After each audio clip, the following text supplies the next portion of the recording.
यहाँ पे आप जो देख रहे हैं एसएमपीएस, एसएमपीएस यानी इस हिस्से को हम देखेंगे और इसमें कब क्या होता है, जिसको हम एक अपने डिजिटल मीटर से देखेंगे, दूसरा चीज इस डीएसओ से देखेंगे, तो इसकी टेस्टिंग भी हो जाएगी, इसको कैसे चलाते हैं वो भी पता चल जाएगा, और साथ में ये मीटर से जो वोल्टेज दिखता है वो कैसे।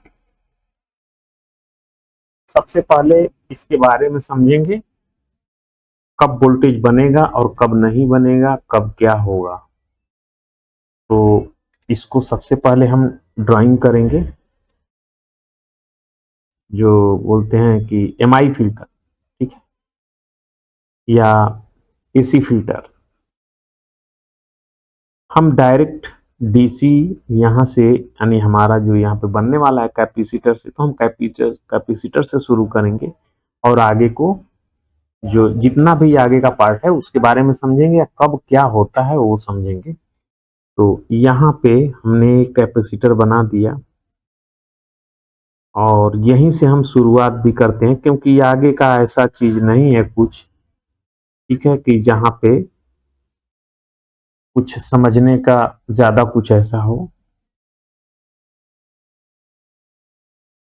अगर इसे भी समझना होगा तो चालू कंडीशन में जब भी लोड रहे तब देखेंगे इसी डीएसओ से यहाँ पे कि क्या हो रहा है। तो कभी और दूसरे वीडियो में करेंगे, यहाँ पे अभी नहीं करेंगे, यहाँ पे सिर्फ समझने की बात है। तो यहाँ पे हमारा जो ये ट्रांसफार्मर की वाइंडिंग है, इसमें सिंगल है, एक्सिलरी हो सकती है लेकिन इसमें सिंगल ही है। और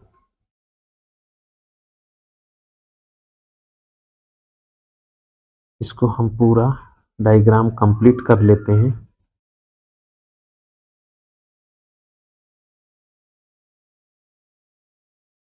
यह कभी भी आपको इसे देखना बहुत जरूरी है, क्योंकि इसके वजह से बहुत प्रॉब्लम होती है। अच्छी अच्छी आईसी जो है बर्बाद हो जाती है, यानी खराब हो जाती है। तो यहाँ पे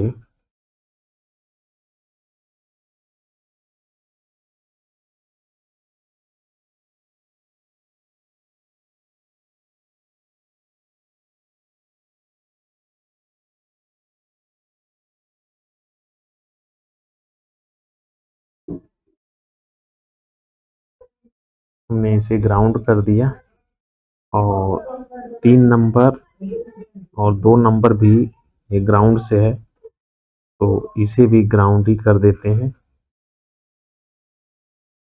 ठीक है, ये ग्राउंड है। इसके साथ में इस पे जो है हमारा एक फिल्टर लगता है।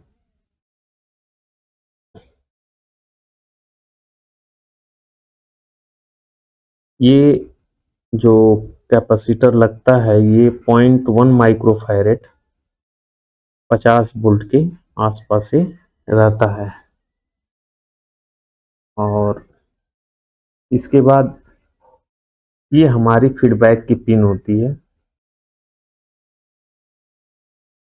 यानी 1, 2, 3 नंबर, 4 नंबर, 5 नंबर, एक 6 नंबर यहाँ पे रहती है जो कट रहती है, 7 और 8 ये दोनों ग्राउंड है, और 2 और 3 ग्राउंड है। तो ये आईसी है हमारी टी एन वाई 266 है। ये आईसी जो है वर्क जो करती है वो अगर जो देखा जाए तो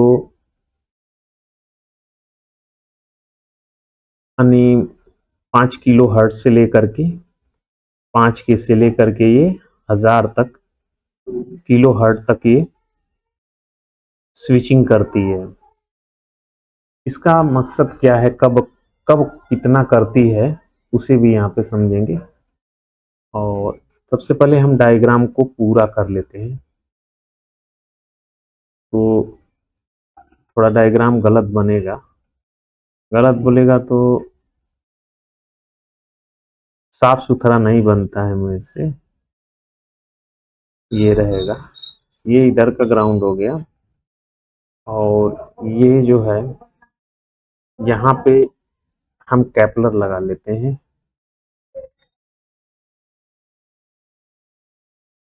पिन नंबर 1 ये है, तो हम यहाँ पे इसे लगा देते हैं। 2 नंबर को ग्राउंड कर देते हैं। और इधर 3 नंबर है, तो 3 नंबर भी हम ग्राउंड कर देते हैं। और ये 4 नंबर यहाँ फीडबैक की पिन से जोड़ देते हैं, जो हमारी अब भी है फीडबैक की पिन। अब यदि यहाँ पे हमें एक जीनर डायोड लगाना होगा, और हमें यहाँ पे अगर 12 वोल्ट चाहिए, तो हमें यहाँ पे जो जीनर डायोड लगाना होगा 12 वोल्ट से कम ही का लगाना होगा। अगर 12 वोल्ट लगाएंगे तो 12 वोल्ट के बाद ही वोल्टेज ये अपने तरफ पास करेगा, और 12 वोल्ट के बाद जब भी पास करेगा तो 1 वोल्ट इसे जरूरत पड़ती है, तो 1 वोल्ट इसमें और प्लस हो जाएगा, यानी 13 वोल्ट होगा, तभी तो 1 वोल्ट बाहर निकालेगा। उस समय ये ऑन होगा। जब ये ऑन होगा तो ये निगेटिव को इस तरह से फ्लो करा देगा, और इसमें जो पिन नंबर 4 पे या पी पे जो वोल्टेज बन रहे थे उस वोल्टेज को कम कर देगा। इसका एक और तरीका है, चाहे तो आप जो है इस वाले पिन को, यानी जो हमारी अब भी है, अभी कुछ समय के लिए इसे नहीं ध्यान में रखिए, इसकी बात करें तो एक ग्राउंड से आप एक रेजिस्टेंस अगर इस तरह से वेरिएबल रेजिस्टेंस लगा देते हैं 100K का, और इसमें जो है इसे वेरिएबल करते हैं इस तरह से, तो इसको भी आगे पीछे करके यहाँ पे आप वोल्टेज को बना देंगे। लेकिन होगा क्या कि जब भी इसमें से फीडबैक आपका नहीं कनेक्ट होगा, यहाँ से तो आप कर सकते हैं, लेकिन इस पे जब लोड पड़ेगा तो वोल्टेज ड्रॉप होगा। जब वोल्टेज ड्रॉप होगा तो वो ड्रॉप ही रहेगा, क्योंकि यहाँ से कुछ फर्क नहीं पड़ने वाला है। ये वोल्टेज जितना आपने फिक्स कर दिया है वही रहेगा। तो ये तो प्रॉब्लम है, फिर नहीं हो पाएगा इससे, इसलिए फीडबैक देना होता है। दूसरा चीज, यदि पहले ही इस पिन को ग्राउंड कर दिया जाए, इसे ग्राउंड कर दिया जाए, शॉर्ट कर दिया जाए, इस पे कुछ भी वोल्टेज ना बने, तो उस कंडीशन में ये लास्ट इसकी जो स्विचिंग है उस स्विचिंग पे आ जाएगी। उस स्विचिंग पे आ जाएगी, वो मतलब ये हुआ कि अपना 5K पे ये हल्का हल्का ये स्विचिंग करेगी, बस इंटरनली थोड़ा सा बहुत। दूसरा चीज क्या है कि यदि, अब इसे हटा देते हैं, यहाँ पे फीडबैक नहीं मिलेगा, तो ये स्विचिंग तो करेगी लेकिन बहुत मिनिमम स्विचिंग करके, जैसे ही स्विचिंग करेगी और अपनी ड्यूटी साइकिल को बढ़ाएगी। ड्यूटी साइकिल वही है, जैसे मान लेते हैं कि 1 किलो की है, तो ये एक बार यहाँ पे हल्का सा चालू होगी और फिर कुछ देर बाद यहाँ पे चालू होगी। इस तरह से ये चालू होगी, और जब वोल्टेज नहीं मिलेगा तो ये फास्ट करेगी, स्विचिंग फास्ट करेगी, और करने के बाद जब फीडबैक नहीं आएगा तो ये आप स्वतः अपने आप जो है ऑफ हो जाएगी, यानी रीसेट हो जाएगी। ये क्रिया इसकी बार बार चलती रहती है। तो उस कंडीशन में यदि ये शॉर्ट हो जाता है, फीडबैक नहीं आता है, तो वोल्टेज हमारे जो हैं यहाँ पे 12 की बजाय 24 वोल्ट 25 वोल्ट तक ये फ्लक्चुएट करेंगे, 30 वोल्ट तक भी जा सकते हैं। ठीक है, ये फ्लक्चुएट करेगा, अप डाउन करेगा, यानी 0 वोल्ट से लेकर के ये 30 वोल्ट तक फ्लक्चुएट करेगा। ठीक है, 0 से 30 वोल्ट तक हमें यहाँ पे वोल्टेज फ्लक्चुएट करते हुए मिलेंगे।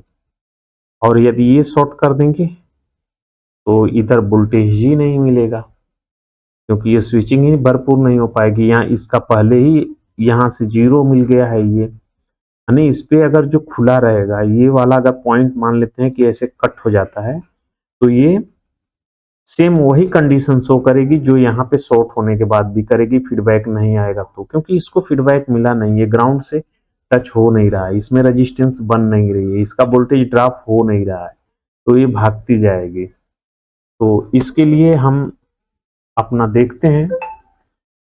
तो चलिए, ये रहा हमारा। तो हम इसको पहले ज्वाइन करते हैं और इसमें पावर जोड़ लेते हैं।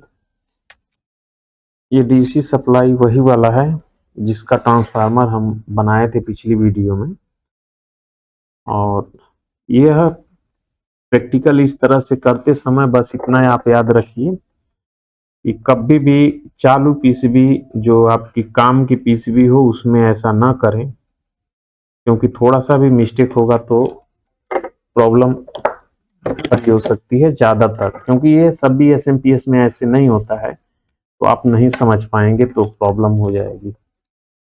चलिए, सबसे पहले हम इसका जो है वोल्टेज देख लेते हैं, और फोन को मैं फ्लाइट मोड करता हूँ। हाँ, चलिए, अब हम यहाँ पे वोल्टेज पहले देख लेते हैं कि इसका वोल्टेज है कितना, और ड्यूटी साइकिल भी साथ में चेक करते चलेंगे बीएसओ पे, ताकि वो भी यहीं पे हल होता रहे। तो मैं इसका वोल्टेज चेक कर रहा हूँ, तो अब वोल्टेज पहले देख लीजिए। प्रोब उल्टा है, कोई दिक्कत नहीं होगी। अभी सीधा लगाया 12.14 वोल्ट यहाँ पे बनना है। जो स्विचिंग है उसको देख लेते हैं। तो हम एक इसमें वायर फिक्स कर लेते हैं, क्योंकि बिना फिक्स किए नहीं हो पाएगा। हम एक वायर यहाँ पे फिक्स कर देते हैं ग्राउंड के साथ में, ठीक है। और यहाँ पे मैं प्रोब को इसमें लगा देता हूँ। ये उल्टा साइड लगाया हूँ क्योंकि, और इसकी स्विचिंग देखते हैं।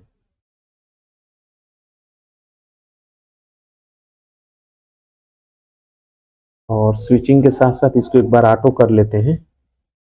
तो यहाँ पे आप देखिए कि इसकी जो ड्यूटी साइकिल है, एक बार मैं पास में कर देता हूँ और इसी पे फोकस करते हैं। तो देखिए यहाँ पे जो अभी आप देख रहे हैं, तो इसको थोड़ा सा नीचे कर लेते हैं, ठीक है।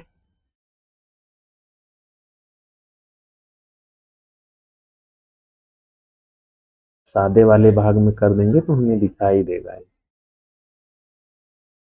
अब ठीक है। तो अभी यहाँ पे वी मैक्स जो दिखाई दे रहा है, ये वी मैक्स बोले तो ये वाला बता रहा है कि यहाँ तक वोल्टेज है, और इसमें जो है 10 वोल्ट का एक में है, ठीक है। तो यहाँ से लेकर के ये 30 वोल्ट, यानी 3 खाने जंप कर रहे हैं, तो ये लगभग 30 वोल्ट हो गए। और रिवर्स में ये जा रहा है, तो ये माइनस, यहाँ पे आप देख रहे हैं कि ये माइनस में बता रहा है कि ये भीम जो है माइनस में नीचे की तरफ जा रहा है। अब यहाँ पे देखिए तो आपको दिखेगा कि, चलिए इसी से देखते हैं। यहाँ पे देखिए तो फ्रीक्वेंसी ये जो है 11 किलो हर्ट के आसपास से चल रही है, और ड्यूटी साइकिल 1% या 2% पे ये चल रही है। अगर हम इसमें लोड देते हैं तो ये तुरंत जो है इसकी ड्यूटी साइकिल बढ़ेगी, और साथ में जो है वोल्टेज वैसे ही रहेगा, और फ्रीक्वेंसी ये बढ़ा देगी मैनेज करने के लिए। तो यहाँ पे हम इस बल्ब को लगाते हैं और देखते भी रहते हैं, ठीक है। तो मैं पास में कर देता हूँ, मैं लोड दे रहा हूँ इस बल्ब का। तो अब देखिए यहाँ पे मैं इसका लोड दे रहा हूँ, तो अभी मैंने ये बल्ब लगा दिया।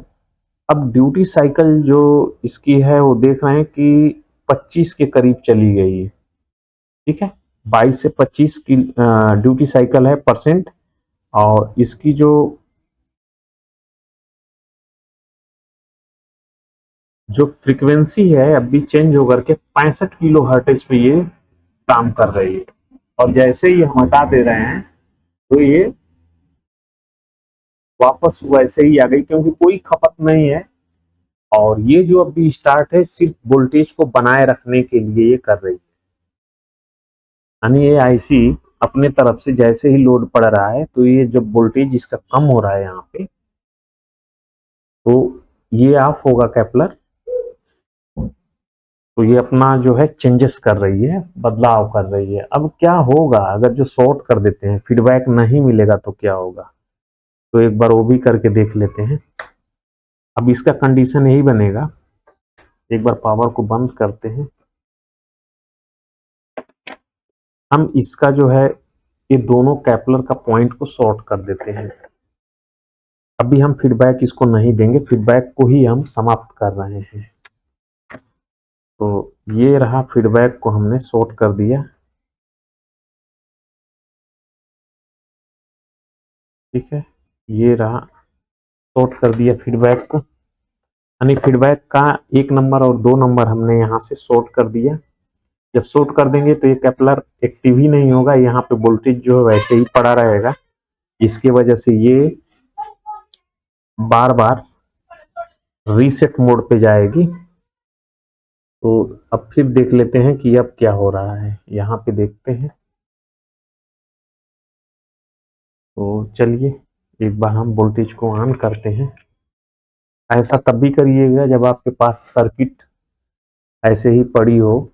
तो यहाँ पे अब देख रहे हैं कि फ्रीक्वेंसी जो है इसकी, ये जो है अभी 7 किलो हर्ट्ज तक ही जा पा रही है। ठीक है, 7 किलो हर्ट्ज तक ही जा पा रही है, और ये स्विचिंग बार बार बढ़ा रही है और रीसेट हो जा रही है, बंद हो जा रही है। यही चीज हमें यहाँ भी मिलेगा, इस तरफ भी मिलेगा। यानी हम देखेंगे तो यहाँ भी हम चेक कर सकते हैं। तो यहाँ पे चेक करने के लिए हम इसे निकाल देते हैं, और यहाँ भी हम चेक करेंगे। हम इसे चेक कर रहे हैं इस वाले पॉइंट पे, यहाँ पे, इस वाले पे, यानी एक रखेंगे यहाँ पे, एक ड्रेन वाले पॉइंट में, क्योंकि इसी यहीं से जब भी निगेटिव आएगा तभी इसी और इसके बीच में ही जो भी होने वाला है। तो हम यहाँ पे चेक करेंगे। यहाँ पे 320 वोल्ट है और 320 वोल्ट यहाँ भी है, तो जो भी इसके अंदर फ्लक्चुएशन जो कमी होगी वही हमें मिलेगा। तो उसे एक बार यहाँ पे चेक करते हैं। तो यहाँ पे भी आप देख सकते हैं कि वही काम हो रहा है।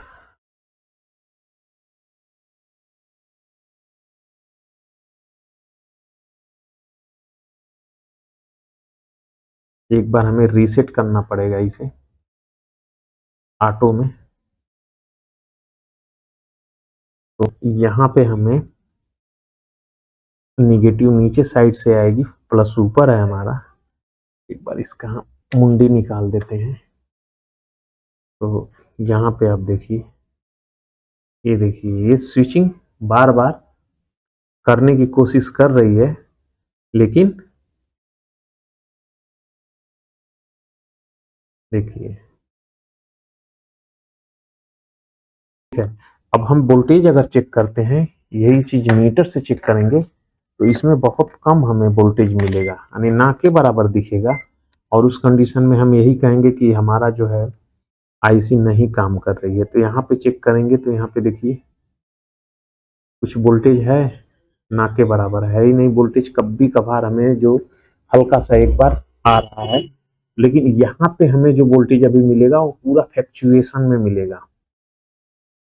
ठीक है, ये वाला वोल्टेज अभी हमें जो मिलने वाला है, जो हमारा आउटपुट है, ये वोल्टेज जंपिंग करते हुए पूरे मिलेगा। तो कभी 12 वोल्ट, कभी 17 वोल्ट, यानी 0 वोल्ट कभी।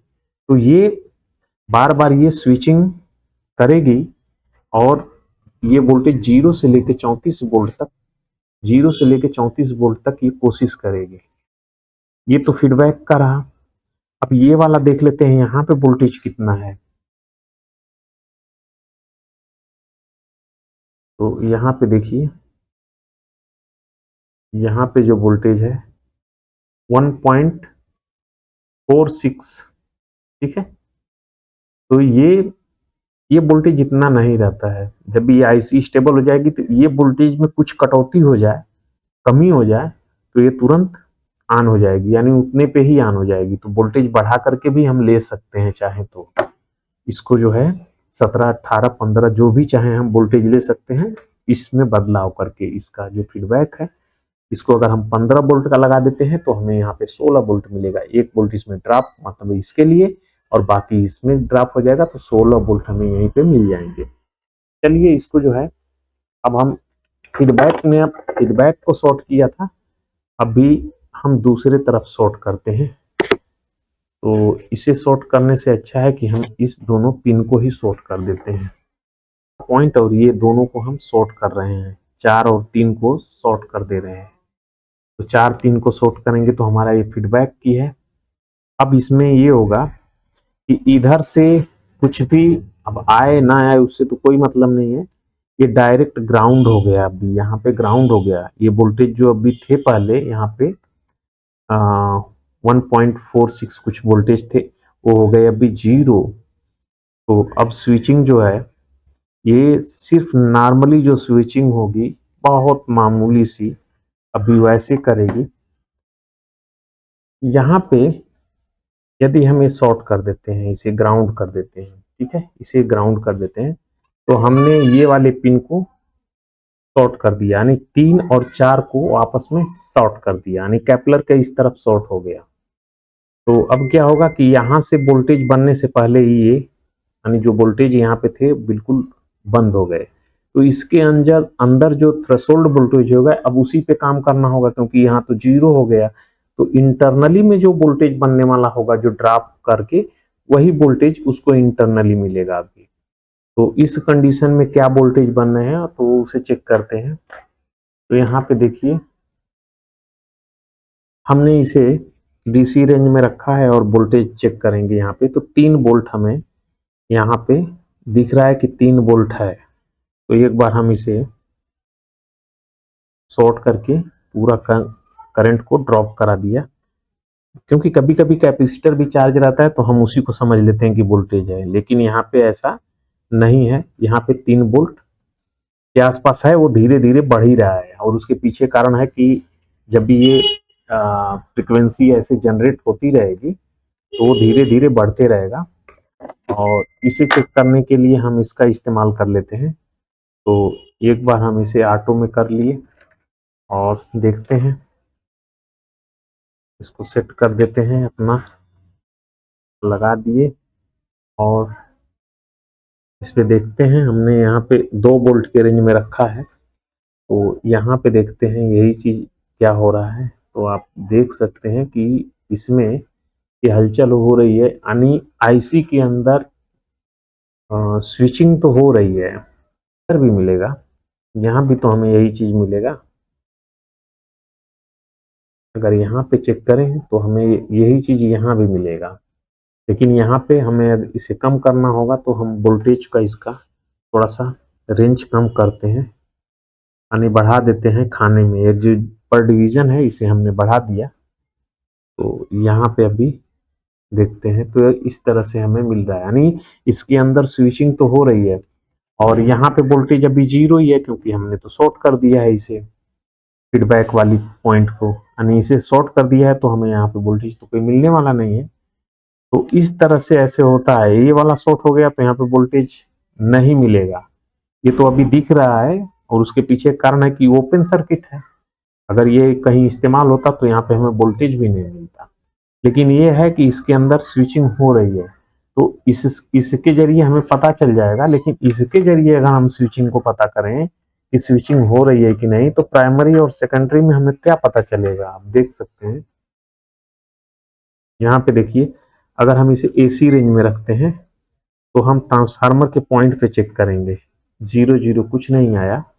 और यहाँ पे चेक करेंगे तो जब कैपेसिटर चार्ज रहेगा तो वो तो हमें दिखाएगा है कि कितना, तो 3 वोल्ट के आसपास ये बता रहा है कि हम चार्ज हैं।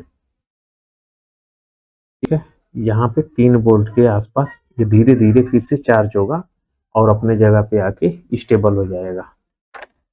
तो इस तरह से काम करती है। अक्सर करके यही होता है कि इधर का अगर जो शॉर्ट हो गया तो आईसी बदलते जाइए, ये ध्यान ही नहीं पड़ता है कि यहाँ पे वोल्टेज जो है होना चाहिए। और इसका जो वोल्टेज है वो स्टार्ट होता है 1.5 वोल्ट से, और 1.5 वोल्ट से स्टार्ट होता है और 500 मिली वोल्ट के आसपास में ये स्टेबल हो जाती है। तो स्विचिंग भरपूर हो जाएगी उतने में। तो इसको देखते हैं। यहाँ पे मैं चेक कर रहा हूँ ये कैपलर के पॉइंट पे, यानी यहाँ पे और यहाँ पे चेक कर रहा हूँ तो ये वोल्टेज कितना है। तो यहाँ से हम ग्राउंड से और इस पे चेक करेंगे तो 537, ठीक है। यहाँ पे देखिए तो 537 38 मिली वोल्ट है। तो इस तरह से काम करता है। और अक्सर करके ज़्यादा इसमें शॉर्टिंग होती है तब भी ये होगा। अगर इधर से फीडबैक नहीं आता है तो उस समय तो ये होता है कि फ्लक्चुएट होगा। और यहाँ पे दोनों दोनों शर्त होगी ना। अगर यहाँ से फीडबैक नहीं होगा तो ये ग्राउंड अटैच नहीं करेगा। अगर यहाँ से कोई वायर कट हो जाता है तब भी यही वाली सिचुएशन आएगी जो यहाँ पे शॉर्ट होने की आ रही है वही, यानी वोल्टेज बार बार यहाँ पे 0 से 30 वोल्ट तक ये जंप करेगा, ठीक है। ये 30 वोल्ट तक जंप करेगा, यानी आईसी स्विचिंग अपनी बढ़ाएगी 5 किलो से लेकर के जितनी इसकी स्विचिंग रहेगी उतनी बढ़ाती जाएगी, फिर लास्ट में रीसेट हो जाएगी। ये बार बार ये प्रक्रिया करेगी। तो इतना पे नहीं जाएगी क्योंकि उससे पहले ये स्विचिंग अपने इतने में ही करेगी ताकि ये फीडबैक मिल जाए। नहीं मिलेगी तो उस कंडीशन में ऐसे करेगी। और जैसे जैसे इस पे लोड हम बढ़ाते जाते हैं तो ये फ्रीक्वेंसी अपनी बढ़ाती जाएगी और साथ में ड्यूटी साइकिल को भी चेंज करेगी। अब इसे समझने के लिए आईजीबीटी को जब हम ड्राइव करेंगे किसी लोड पे तो उस वीडियो में आपको ये स्पष्ट समझ में आ जाएगा कि ये कैसे काम करती है, क्यों फ्रीक्वेंसी बढ़ाते हैं। अगर फ्रीक्वेंसी नहीं बढ़ाएंगे तो आईजीबीटी तुरंत खराब हो जाएगी। इसके अंदर जो लगा हुआ मासफेट है वो भी खराब हो जाएगा अगर हम ड्यूटी साइकिल कम पे ही चला दें इसकी, यानी 10 पे ही इसकी ड्यूटी साइकिल बढ़ा दें तो वो खराब हो जाएगी। तो इसके लिए फ्रीक्वेंसी ही बढ़ा देंगे और ड्यूटी साइकिल साथ में, तो फिर ये लेवल हो जाता है। तो चलिए नेक्स्ट वीडियो में फिर देखते हैं किसी और टॉपिक पे।